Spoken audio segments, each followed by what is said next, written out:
I think we're still on the cusp. You can see some really good examples of how big data is being used to solve big problems. For example, and no surprise, from Google, the big data provider itself, they track Android signals to see how quickly traffic is moving to help solve traffic issues around the country. And I think that's a really great example. However, there aren't that many examples like that at the moment, but they are coming.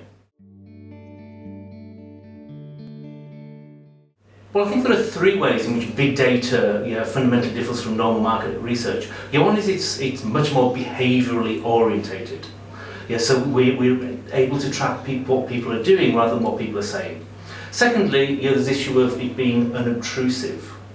Whereas most data that's been collected in the past, we're very aware of the fact that we're giving over our data, and a lot of big data is actually unobtrusively obtained, and hence the issues about privacy. And then the third one is scale. It takes a lot of money, usually, to provide information from customers. Here, big data comes at much less cost.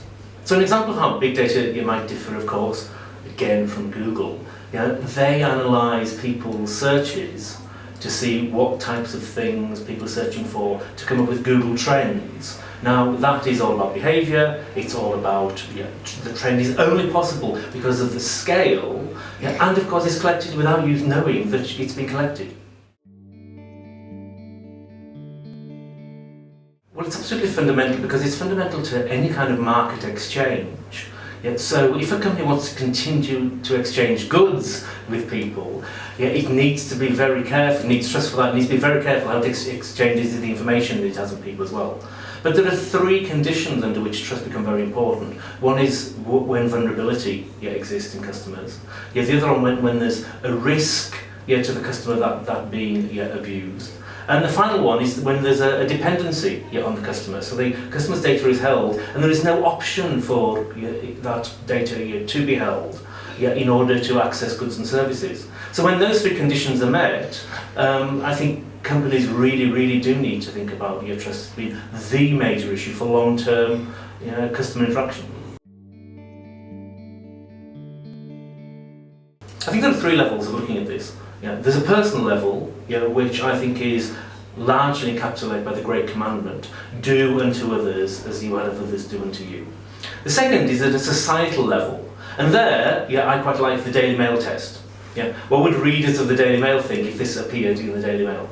And then the third one is at a level of legal, and therefore there the Information Commissioner's Office is a good guideline of where you should be aiming your policies in this area. Well, I think given there's so much mistrust in organisations, and whenever you have a market problem like that, then any company that comes up with a market solution to that is going to gain competitive advantage, and that's a market opportunity. And so there definitely is a possibility for companies to gain trust, to build trust, to show how trustworthy they are, and therefore to gain market advantage if they use customer information well. Well, the first answer to the question of the digital divide is the one of segmentation. Are your customers one side of the divide or the other? But I think the digital divide is probably the wrong way of looking at this. It's not digital competency, it's digital naivety. And whether you're 7 or 70, you can be digitally naive about disclosing information. And so I think that is the key issue, rather than any competency issue about how good people are at dealing with this technology. That's one way in which companies can really say, we're doing this for your benefit, so feel free to give us information because we demonstrate how we use it to your value. If we're simply selling it onto a third party, or using it for our own good that isn't for your good, then that becomes an asymmetry in the way in which that information is provided, and that causes problems. It will cause problems for anybody because it's an abuse of a value exchange. The digitally naive people tend to give it away very freely, and whilst there is a generational gap about that because we, on the whole, older people are less comfortable doing that than younger people, it's about the fact that younger people haven't understood the full consequences of that yet.